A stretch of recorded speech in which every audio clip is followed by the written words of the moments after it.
போன பாட்டுல நம்ம சதி யாருக்கும் தெரியாம சிற்பிக்கிட்ட இருந்த அந்த சிவனோட சிலைய வாங்கிட்டு அந்த லிங்கத்தை வாங்கிட்டு அப்பாக்கும் மத்தவங்களுக்கும் தெரியாம விஷ்ணுவோட அந்த சிலையில சிவலிங்கத்தை வைக்க வேண்டிய இடத்துல சரியா வச்சுட்டாங்க. இப்ப இழுத்து பாருங்க சிலை நகரும் அப்படின்னு சொல்றாங்க. அதே சமயம் அந்த பக்கத்துல நம்ம அப்பாரு சிலையை நகர்த்துறதுக்கான அந்த யாகத்தை செஞ்சுக்கிட்டு இருந்தாரு. செஞ்சு முடிச்சுட்டாரு. இப்ப இழுங்கன்னா அவருன்னு சொல்றாரு. இழுத்து பார்த்தா நகர்ந்துருச்சு. அவருக்கு சந்தோஷம். தான் பண்ண யாகத்தினாலதான் எல்லாம் சிறப்பா நடக்குது அப்படின்னு அவர் நினைச்சுக்கிட்டு இருக்காப்ல. ஆனா இந்த பொண்ணுக்கு தான் தெரியும், சதிக்கு தான் தெரியும், இப்போ இந்த சிலை நகர்வதற்கான காரணம் முழுக்க முழுக்க நம்ம லிங்கம் தான் அப்படிங்கிறது. ஒரு வழியா வைக்க வேண்டிய இடத்துல விஷ்ணுவோட சிலையை வச்சாச்சு. அரசரோ வராரு. வந்து ஒரு கும்பிட போட்டு அப்படியே கண்குளிர அந்த சிலைய முழுக்க பார்க்கும்போதுதான் தெரியுது ஓரமா சிவலிங்கம் இருக்கிறத பாக்குறாரு. அத பார்த்ததும் மனுஷனுக்கு செம்ம கோவம், டென்ஷன். கோவத்துல திரும்பி பார்த்து அந்த கூட்டத்தை பார்த்து இத எவன்டா இங்க வச்சது அப்படின்னு சத்தம் போட்டு கேக்குறாரு. இத அப்படின்னு தாங்க கேக்குறாரு. அவர் வாயிலிருந்து சிவனோ லிங்கமோ வரமாட்டேங்குது.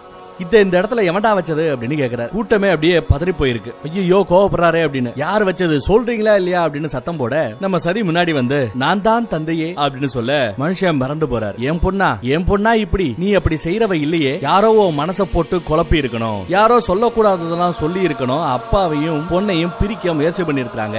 யார் அந்த சேட்டையை பண்ணது? என் பொண்ணோட மனசை கெடுத்தது யாரையா அப்படின்னு சத்தம் போட அதே சமயம் அந்த பக்கத்துல இருந்து ஒரு 10-20 முனிவர்கள் வராங்க. நம்ம சிவனை கும்பிடக்கூடிய போன பாட்டுல சதிக்கு நிறைய சிவன் சம்பந்தப்பட்ட அந்த விஷயங்களை சொல்லி கொடுத்தாரு இல்லையா ஒரு குருநாதர். அவர் வரார். ஓ நீர்தானா? என் பொண்ணு பூவை புடுங்க போன இடத்துல நீதான் ஏதோ பேசி சொல்லக்கூடாதெல்லாம் சின்ன பொண்ணு மனசுல சொல்லி இப்படி ஏதோ பண்ணி வச்சிருக்கிற அப்படின்னு திட்டுறாரு. அதுக்கு அவரு இல்ல நீங்க தான் தப்பு பண்றீங்க. எல்லாமே சரியா செய்ய வேண்டிய இடத்துல சிவனை கடவுளா ஏற்க மறுக்கிறீங்க. அவருக்கு கொடுக்க வேண்டிய அந்த மரியாதையை கொடுக்க மறுக்கிறீங்க அப்படின்னு குருநாதர் சொல்ல அதுக்கு இவர் காண்டாயி என்ன உங்களுக்கு தெரியாதா? எங்க அப்பன் பிரம்மனை சபிச்சவன் அந்த சிவன். அந்த ஆள நான் கும்பிடுறதா முடியவே முடியாது அப்படிங்கிறாப்ல. அதே சமயம் இந்த பக்கம் பொண்ணை பார்த்து பொண்ணே மன்னிச்சுக்கமா என் தப்புத்தேன். அவர் யாரு என்னன்றத உன்ட்ட சொல்லி வளர்த்திருக்கணும். அந்த ஆள் யார் தெரியுமா? உடம்பு முழுக்க செத்து போனவங்களோட சாம்பலை எடுத்து சுட்ட சாம்பலை எடுத்து பூசிக்கிட்டு அங்கேயும் இங்கேயும் பிச்சை எடுத்து தின்று வாழ்றவன். அரக்கர்களும் அசுரர்களும் அகோரிகளும் சூழ நின்னு அவனை எப்ப பார்த்தாலும் கும்பிட்டுக்கிட்டே இருப்பாங்க. இப்பேற்பட்ட ஒருத்தனை போய் நான் கடவுளா ஏத்துக்க முடியுமா, கும்பிட முடியுமா அப்படின்னு இவர் எடுத்து சொல்றாரு. அதே சமயம் அந்த குருநாதரோ இல்ல நீங்க கடவுளா ஏத்துக்கிறதுக்கு ஆடை ஆபரணங்கள் சூழ மிகப்பெரிய மாளிகையில செல்வம் செழிக்க இருக்கணும் அப்படின்னு அவசியம் இல்ல. சொல்ல போனா சிவனை கும்பிடுறது அப்படிங்கிறது ரொம்ப ஈஸி. அகோரிகள் கும்பிடுற மாதிரியே வெறும் சாதாரண வில்வ இலைய வச்சு சிவனை குளிர்விக்க முடியும், சிவனை தியானம் பண்ண முடியும் அப்படின்னு சொல்றாப்ல. ஒத்த வில்வ இலைக்கே காட்சி தரக்கூடியவர் என் கடவுள் சிவன் அப்படின்னு சொல்றாப்ல. ஓ ஒத்த வில்வ இலை போதுமா? எடுத்துட்டு வாங்கடா அந்த வில்வ இலைய அப்படின்னு நம்ம அரசர் நம்ம தகப்பரு சத்தம் போடுறாப்ல. வில்வ இலைய கேக்குறார். எது கேக்குறார் தெரியல. இலை அவர் கைக்கு வந்ததும் அதை தான் பொண்ணுகிட்ட கொடுத்துட்டு ஒத்த வில்வ இலைய போட்டு கூப்பிட்டா அந்த சிவன் வருவானாமே, எங்க போட்டு கூப்பிடு அந்த ஆளு வரான்னு பாப்போம். இப்பயே இங்க இருக்கிற எல்லா சிவபக்தர்கள் மூஞ்சிலையும் கரிய பூச போறேன், நீ கூப்பிடு அந்த ஆளு வரமாட்டான், இவங்க மூஞ்சில நான் கரிய பூசுறேன் அப்படிங்கிறார். அதே சமயம் அந்த வில்வ இலையை வாங்குறதுக்கு இவங்க யோசிச்சுக்கிட்டு இருக்கிற சமயம் நம்ம குருநாதர் வந்து அந்த வில்வ இலையை வாங்கி இந்த பொண்ணு கையில கொடுத்துட்டு மனசார அந்த சிவனை கூப்பிடு, கண்டிப்பா அவர் வருவாரு, உனக்கு காட்சி தருவாரு அப்படின்னு சொல்லி எடுத்து கொடுக்க இவங்களும் அதை வாங்கிக்கிட்டு மனசார அந்த வில்வ இலையை வாங்கிக்கிட்டு சிவனே போற்றி சிவனே போற்றி சிவனே போற்றி அப்படின்னு அப்படியே கும்பிட ஆரம்பிக்கிறாங்க. அப்படி அவங்க கும்பிட ஆரம்பிச்சதும் அந்த இடமே ஒரு மாதிரியா மாறுதுங்க. திடீர்னு காத்து பனி புயல் லைட்டா வீச ஆரம்பிக்குது. ஒரே புகமூட்டமா இருக்கு உள்ள. இந்த பக்கம் சரி மெய்மறந்து போய் அந்த ஆண்டவனை நம்ம சிவனை கூப்பிட்டுக்கிட்டு இருக்காங்க. கூப்பிட்டு கண்ணை முழிச்சு பாக்குறாங்க. சிவன் வந்துட்டாரா அப்படின்னு சுத்தியும் முத்தியும் பாக்குறாங்க. பார்த்தா வானத்துல இருந்து ஏதோ ஒரு புகை மாதிரி ஒண்ணு அப்படியே கீழே லேண்ட் ஆற மாதிரி தெரியும். அதை பார்த்ததும் எல்லா பேரும் குறிப்பா முனிவர்கள் எல்லாம் அவங்க கிட்ட இருந்த அந்த சாம்பலை எடுத்து வானத்துல வீசி ஆட்டம் பாட்டம் கொண்டாட்டம்னு கொண்டாட ஆரம்பிச்சாங்க. சிவா சிவா சிவான்னு கத்துறாங்க. அந்த புகமூட்டத்துக்கு மத்தியில லைட்டா ஒரு உருவம் தெரியுது. பக்தியில முக்தி அடைந்த முனிவர்கள் எல்லாம் ஆட்டம் போட்டுக்கிட்டு இருக்க அறகுறையா தெரியுற அந்த உருவத்தை நோக்கி நம்ம சதி அப்படியே நடந்து போறான். எதுக்கு அறகுறையா தெரியுற அந்த உருவத்துல பாதி உருவம் தான் இவ்வளவு நேரம் தெரிஞ்சுக்கிட்டு இருந்தது. இப்போ ஓரளவு முழு ரூபமும் தெரிய ஆரம்பிக்குது. கையில வச்சிருக்கக்கூடிய அந்த சூலாயுதமும் தெரியுது. நம்ம அரசர் அரசி எல்லா பேரும் மிரண்டு போறாங்க. ஒருவேளை சிவன் வந்துட்டாரோ அப்படின்னு பாக்குறாங்க. பார்த்தா இருட்டா தெரிஞ்ச அந்த சிவனோட முழு சொரூபத்தை அந்த பகல் வெளிச்ச நம்ம சதி முதன்முறையா அந்த சிவனை பாக்குறா. எல்லாரும் அந்த காட்சியை பார்த்து மிரண்டு போய் நிக்க சதி மட்டும் சும்மா கம்பீரமா முன்னாடி மெய்மறந்து நடந்து போறாங்க. இன்னும் பக்கத்துல போனதும் மூடி இருந்த நம்ம சிவனோட கண்கள் திறக்கிறது. முதோதரவையா சிவன் சதியை பார்க்கிறார், சதி சிவனை பார்க்கிறார். அந்த பக்கம் சிவனோட முகத்துல புன்னகை, இந்த பக்கம் சதியோட முகத்துல ஆனந்த கண்ணீர் முதல்ல வருது. அதுக்கப்புறம் தான் ஆனந்தம் வெளியில வருது. அதே சமயம் குறுக்கால புகுற நம்ம அப்பாரு இன்னும் நம்ம சிவனை ஏத்துக்க மறுக்கிற. அந்த பக்கம் நம்ம சிவன் என்னதான் உனக்கு பிரச்சனை அப்படின்னு அப்படின்னு விசாரிச்சா தன்னோட கடவுள் விஷ்ணு தான் பெருசுங்கன்னும் தான் தான் பெரியவருன்னும் தனக்கு பிடிச்ச கடவுளுக்கு தான் பிரம்மாண்டமான சிலைகளை படைப்பேன் அப்படின்னும் அது இதுன்னு தற்பெருமை பேசிக்கிட்டே திரியிறாப்ல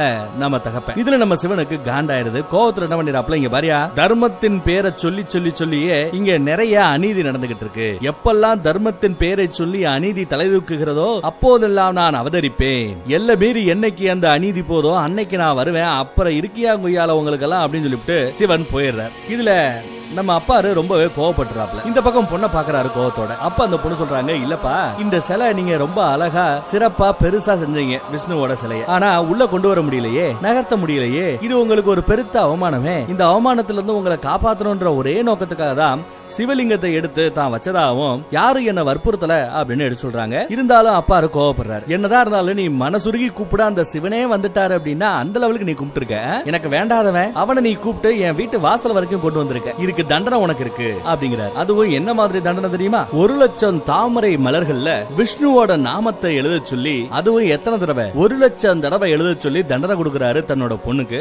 அவங்களும் அதை மனசார ஏத்துக்கிறாங்க. அந்த தண்டனையை செய்யறேங்கிறாங்க. என்னதான் தண்டனையை ஏத்துக்கிட்டாலும் பொண்ணு மனசு தாங்கலங்க. தகப்பு கிட்ட எவ்வளவோ எடுத்து சொன்னாங்க. இல்ல நீங்க அவமானப்பட கூடாதுங்கிறதுக்காக தான் சிவலிங்கத்தை வச்சேனே ஒழிய சிவனின் மீது தனிப்பட்ட முறையில எனக்கு பெருசா எதுவும் கிடையாது அப்படின்னு எடுத்து சொன்னாங்க. ஆனா அப்பா பொண்ண சந்தேகப்படுறாரு. இதுல காண்டானவங்க தண்டனையை ஏத்துக்கிட்டாலும் சரி, என்ன உங்களுக்கு என்ன நீங்க நம்ப மாட்டேங்கிறீங்கல்ல, இப்போ உங்களுக்கு நான் வாக்கு கொடுக்குறேன். உங்க மனசு நோகுறபடி ஒரு காலமும் நான் நடக்க மாட்டேன். இப்ப நடந்த அந்த தப்புக்கு தண்டனை ஏதாவது இருந்தா கூட கொடுங்க. அந்த தண்டனையை நான் செவ்வனே செஞ்சு முடிப்பேன் அப்படின்னு சொல்றாங்க. வாக்கு கொடுத்துட்டு விறுவிறுன்னு அந்த அரண்மனையை விட்டு வெளியில கிளம்புறாங்க. பெத்த மனசு புருஷனுக்கும் என்ன சொல்லணும் தெரியாம பொண்ணுக்கும் ஆறுதல் சொல்ல முடியாம அப்படி ஏனிக்குது. இப்ப மகாராஜாக்கு பயங்கர கோவம். யாரு? நம்ம தட்சனுக்கு பயங்கர கோவம். சிவன் வந்து இவரை பழிச்சு பேசிட்டு போயிட்டாப்ல. இதுல காண்டுல இருக்காரு. தனக்கு நேர்ந்த இந்த அவமானத்துக்கு காரணம் 2 பேர் அப்படின்னு நினைக்கிறாரு. ஒன்னு சிவலிங்கத்தை விஷ்ணுவோட சிலைக்கு கீழே வச்ச நம்ம சதி, இன்னொன்னு அந்த லிங்கத்தை கொடுத்து வைக்க சொன்ன அந்த சிற்பி. அதனால இவர் என்ன பண்றாரு, 2 பேருக்குமே தண்டனை கொடுக்கிறாரு. தான் பொண்ணுன்னு கூட பார்க்காம தான் பொண்ணுக்கு என்ன மாதிரி தண்டனை கொடுத்தாரு அது ஏற்கனவே நம்ம பார்த்தோம் நினைக்கிறேன் இல்லையா? 1,00,000 தாமரை மலர்கள் எடுத்து அதுல விஷ்ணுவோட நாமத்தை எழுதணும். இதுதான் தான் பொண்ணுக்கு இவர் கொடுத்த தண்டனை. அதே சமயம் அந்த சிலையை எடுத்து கொடுத்த சிற்பி இருக்காரு இல்லையா, அவருக்கு கொடுக்கப்பட்ட தண்டனை என்னன்னா, அவரோட சொந்த பந்தம் கூட பழகினவன் பழகாதவன் அத்தனை பேரையும் கொத்தா தூக்கிட்டு வாங்கடா. அவங்க எல்லாம் இங்க வந்ததுக்கு பிறகு அவங்களுக்கான தண்டனை என்னங்கறத தான் சொல்றதாவும் சொல்றாரு. சோ சிற்பிகளை தூக்கிட்டு வர்றதுக்காக காவலர்கள் போயாச்சு. இந்த பக்கம் சப்த ரிஷிகள்ல தலைமை ரிஷியான மகாரிஷி அவரு ஜாதகத்தெல்லாம் எதிர்காலத்தெல்லாம் கணிச்சுக்கிட்டு இருக்காரு. யாருக்கு இதெல்லாம் பாத்துக்கிட்டு இருக்கீங்கன்னு பக்கத்துல இருக்கிற நம்ம நல்ல ரிஷி ஒருத்தவர் பாப்பல அவரு விசாரிக்கிறார். அதுக்கு இந்த மகாரிஷி, இல்ல சதியோட எதிர்காலத்தையும் நம்ம மன்னரோட எதிர்காலத்தையும் தான் நான் கொஞ்சம் ஆரணம் பார்த்த வகையில 2 பேருக்குமே ஜாதகம் சரியில்லை. ஏதோ ஒரு பெரிய ஆபத்து வருமோன்னு தோணுது. விதியை மாத்தணும். நாமெல்லாம் சாதாரண மனிதர்கள் இல்ல, நமக்கு யாகங்கள் செஞ்ச சக்தி இருக்கு. அந்த சக்தியை பயன்படுத்தி நம்ம ராஜாவோட விதியை மாத்தி எழுதணும் அப்படிங்கிற மாதிரி எல்லாம் மகரிஷி பேச, அதுக்கு நம்ம நல்ல ரிஷி விதியை மாத்தணும் அப்படின்னு நினைக்கிறது தப்பு இல்லையா, அதுவும் சக்தி படைத்த நாம இந்த மாதிரி யோசிக்க கூடாது வைக்க கூடாதுன்னு பேசிட்டு இருக்க 2 பேருக்கு நடுவுல ஒரு வாதமே நடக்குது. அந்த பக்கம் சதியோட 2 அக்காமார்களும் வந்து சதிக்கிட்ட, நீ ஏமா அதுக்கு ஒத்துக்கிட்ட? 1,00,000 தாமரை மலர்களை எடுத்துட்டு வருதுங்கிறது எவ்வளவு கஷ்டமான விஷயம் தெரியுமா? அரண்மனையை சுத்தி இருக்கக்கூடிய தாமரை மலர்களை மொத்தமா அள்ளிட்டு வந்தா கூட ஒரு 20,000 தாமரை மலர்கள் கூட சேராது.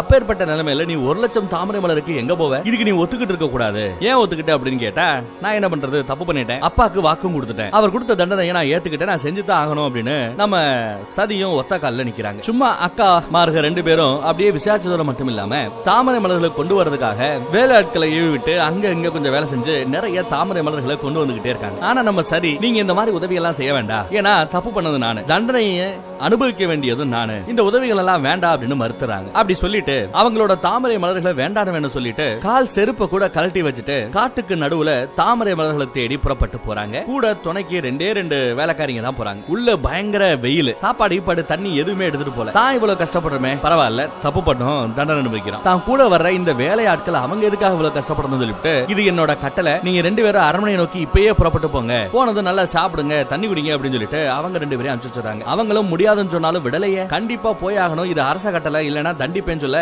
அவங்களும் வேற வழி இல்லாம அங்க இருந்து போயிடுறாங்க. அதே சமயம் இங்க அரண்மனையில பார்த்தோம்னா சிற்பிக்கு சொந்தக்காரங்க எல்லா பேரையும் வரிசையா உட்கார வச்சு அவங்களுக்கான தண்டனை என்ன அப்படிங்கறத அனுபவிக்கிறார். என்ன தண்டனை தெரியுமா? எல்லா பேரையும் நாடு கடத்த போறாரா, போங்கடா இந்த நாட்டை விட்டு அப்படின்னு விரட்டுறாங்க. கரெக்டா இவங்க நகண்டு போற சமயம் எதுக்க பார்த்தா நம்ம குருநாதர் வரார். வந்து மன்னர்கிட்ட, இந்த மாதிரி நீங்க பண்றது தப்பு, தப்புக்கு மேல தப்பு, தர்மத்தின் பேரை சொல்லி நீங்க பண்ணிக்கிட்டு இருக்கீங்க, நீங்க நல்லவருன்னு ப்ரூவ் பண்றதுக்காக தேவையே இல்லாம உங்க பொண்ணையும் தண்டிக்கிறீங்க, இந்த சிற்பிகளையும் தண்டிக்கிறீங்க அப்படி இப்படின்னு எடுத்து சொல்றாரு மகரிஷி. மகரிஷி கிடையாது, நம்ம குருநாதர், சிவனை கும்பிடக்கூடிய நம்ம குருநாதர் வந்து பேசுறாரு. அதே சமயம் அந்த பக்கம் பார்த்தா அந்த வேலையாட்கள் 2 பேரு காட்டுக்கு நடுவுல இருந்து தன்னந்தனியா வராங்க. அம்மாமாரும் அக்காமார்களும் எங்கடா நம்ம சதியை காணமேன்னு வெயிட் பண்றாங்க. வந்தவங்க கிட்ட விசாரிச்சா இந்த மாதிரி எங்களை போக சொல்லிட்டாங்க, அவங்க தனியா இருக்காங்க அப்படின்னு இந்த வேலையாட்கள் சொல்ல, எப்படி நீங்க விட்டுட்டு வரலான்னு கேட்டா அரச கட்டளை அப்படிங்கிறாங்க. சரி, இப்போ அங்க போனோம்னா உடனே போய் அவளை பாத்துடலாமா, கூட்டு வந்துடலாமா, எங்க இருக்கா அப்படின்னு கேட்டா, இப்ப நீங்க புறப்பட்டா கூட நடுராத்திரி 12-1 மணி ஆயிடும் நம்ம சதி இருக்கக்கூடிய அந்த இடத்தை போய் ரீச் ஆறதுக்கு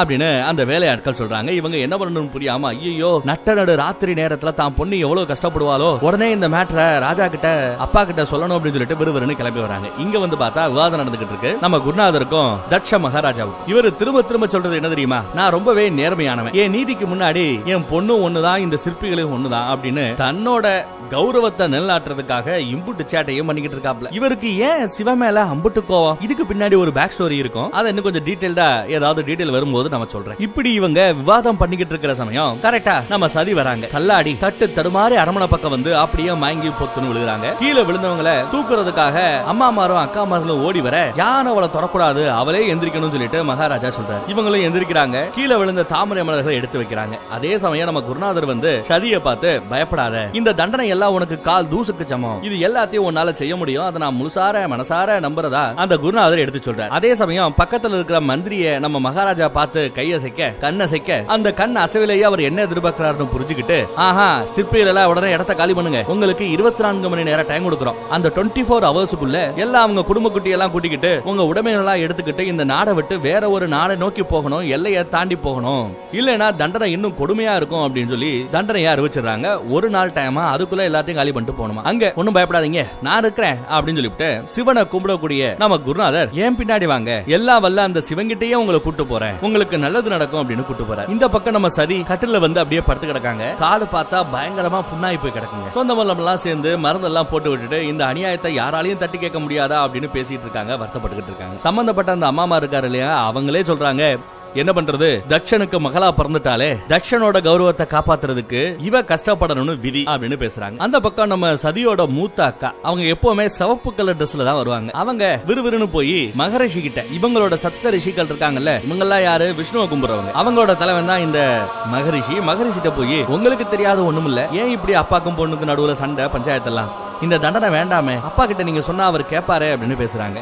அதுக்கு இவரு அப்படியே அந்த ராஜா மாதிரியே அவரோட கௌரவத்தை காக்கணும் அப்படின்னா இந்த தண்டனைய உங்க தங்கச்சி ஏத்துக்கிட்டு தான் ஆகணும், செஞ்சுதான் ஆகணும், அப்பதான் நீதி தவறாதவர் அப்படிங்கிற பேரு உங்க அப்பா இருக்கு நிலைக்கும் அப்படிங்கிற மாதிரி அவரே எடுத்து சொல்லிட்டு இருக்காரு. அட போங்கயா உங்க நீதியும் கௌரவமும் சொல்லிட்டு அந்த பொண்ணு போயிடுது. பூலோகத்தையே காமிச்சிட்டு இருந்தா இல்ல, அப்படியே அங்க கட் பண்ணி இந்த பக்கம் நம்ம விஷ்ணு கொடி கொண்டு இருக்கக்கூடிய அங்க என்ன நடக்குதுன்னு காமிக்கிறாங்க. மகா விஷ்ணுவா மகாபாரதத்துல நம்ம எல்லாத்துக்கும் பரிச்சயமான இவரை தவிர வேற யாரையுமே இந்த கேரக்டருக்கு போட்டா நமக்கு பார்க்க பிடிக்காது. இந்த சிவனோட கதையில கூட இவர் தாங்க விஷ்ணு வேஷத்துக்கு வந்திருக்காப்ல. அவரு பள்ளி கொண்டு இருக்கிறார். அதே சமயம் நம்ம பிரம்மரு அங்க வராரு. வந்து விஷ்ணுக்கு ஒரு வணக்கத்தை போட்டுவிட்டு அமைதியா இருக்கார். ஏன் இவ்வளவு சுகமா இருக்கீங்க, என்ன செய்தி அப்படின்னு நம்ம விஷ்ணு விசாரிக்கிறார். இப்பதாங்க நம்ம பிரம்மர் என்ன ஏதுங்கிற அந்த பிளாஷ்பேக் ஸ்டோரிய சொல்றாரு. அதுவும் லைட்டா தான் சொல்றாரு. என்னோட புள்ள, எனக்கு ரொம்ப பிடிச்ச புள்ள, எனக்கு பிறந்தவன் அந்த தட்ச மகாராஜா, அவனை நான் தான் இந்த பிரபஞ்சத்துக்கே கணக்கெழுதக்கூடிய பிரஜாதிபதி அப்படிங்கிற அந்த போஸ்டிங்க கொடுத்தேன். நான் இந்த உலகத்துல இருக்கக்கூடிய எல்லாத்தையும் ஆக்க பிறந்தவன் ஆக்கிக்கிட்டு இருப்பேன். அதே சமயம் மெயின்டெனன்ஸ் ஒர்க்க பாத்துக்கிட்டு இருந்தது என் புள்ள அந்த தட்சன் தான். இருந்தாலும் ஒரு ஃபேமிலி வட்டத்துக்குள்ள சிக்கி என் புள்ள தவிக்கிறேன். நல்லவன் தான், இருந்தாலும் தடமாறி போற மாதிரி தெரியுது, என்ன பண்ணணும் எனக்கு ஒன்னும் புலப்பட மாட்டேங்குதுங்கிற மாதிரி நம்ம பிரம்மதேவர் தான் புள்ள தட்சனை பத்தி எடுத்து சொல்லிட்டு இருக்காரு, வருத்தப்பட்டுக்கிட்டு இருக்காரு. ஏன் விதி இப்படி விளையாடுது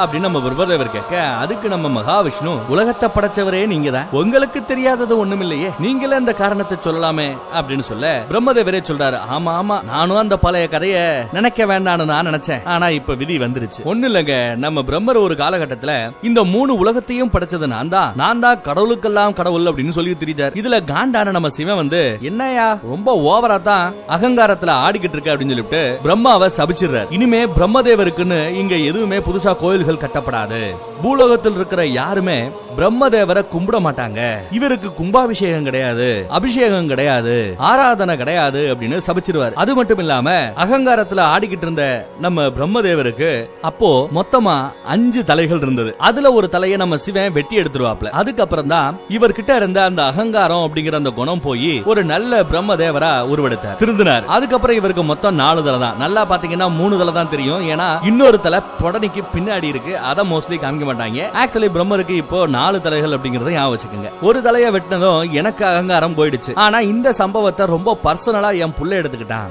எப்படி எங்க அப்பாவை இந்த மாதிரி சபிக்கலாம்? சபிக்கிறதுக்கு அந்த சிவன் யாரு அப்படின்னு சொல்லிட்டு மேட்டரை பர்சனலா எடுத்துக்கிட்டு சிவன் மேல கோவப்பட ஆரம்பிச்சுட்டான் என் புள்ள. இதுவே சிவனுக்கும் என் புள்ளைக்கும் ஒரு பெரிய விரிசலை உருவாக்கிடுச்சு. விஷ்ணுவை கும்புறானே ஒழிய சிவனை இப்படி வெறுக்கிறான் அப்படின்னு வருத்தப்பட்டு சொல்லிட்டு இருக்காரு பிரம்மதேவர். அதே சமயம் பிரம்மாவோட இன்னொரு புள்ளையான நம்ம நாரதர் அங்க வரார். அவர் ஒரு டவுட்டை கேக்குறாப்ல. மன்னிச்சுக்கங்க, ஒரு சின்ன டவுட்.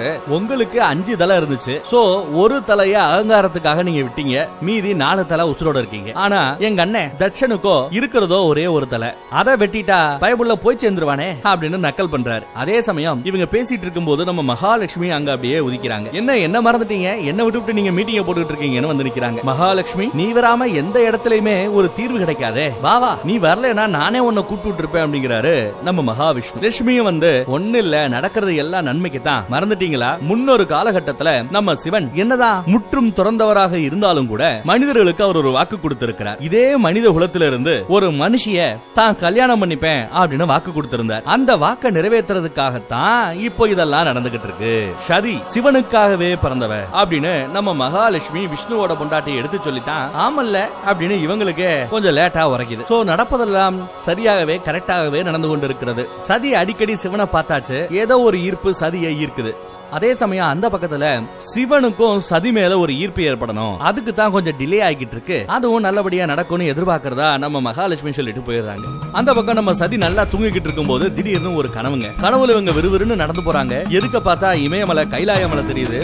அந்த கைலாய மலையோட ஆகாயத்துல திடீர்னு ஒரு உருவம் தோணுது. அந்த உருவம் இருட்டுக்கு மத்தியில ஒரு பயங்கரமா ஒரு பரதநாட்டியத்தை ஆடிக்கிட்டு இருக்கு. அந்த உருவத்தை நல்லா உத்து பார்த்தா தெரியும், அந்த உருவத்தில் ஒரு பாதி ஆணாகவும் இன்னொரு பாதி பெண்ணாகவும் இருக்கு. சோ ஆண் பாதி பெண் பாதின்னு இருக்கிற அந்த உருவத்தோட அந்த நாட்டியத்தை பார்த்து இவங்க அப்படியே ஒரு பயந்து போய் முழிக்கிறாங்க. முழிச்சு பார்த்தா அது கனவா இல்ல நனவா அப்படின்னு வித்தியாசத்தை சொல்ல முடியாத அளவுக்கு நிஜத்திலேயே நடந்த மாதிரி ஃபீல் பண்றாங்க. அப்படின்னு கத்திக்கிட்டு எந்திரிக்கிறாங்க. அடுத்த எபிசோட்ல மீதி கதையை பார்ப்போம்.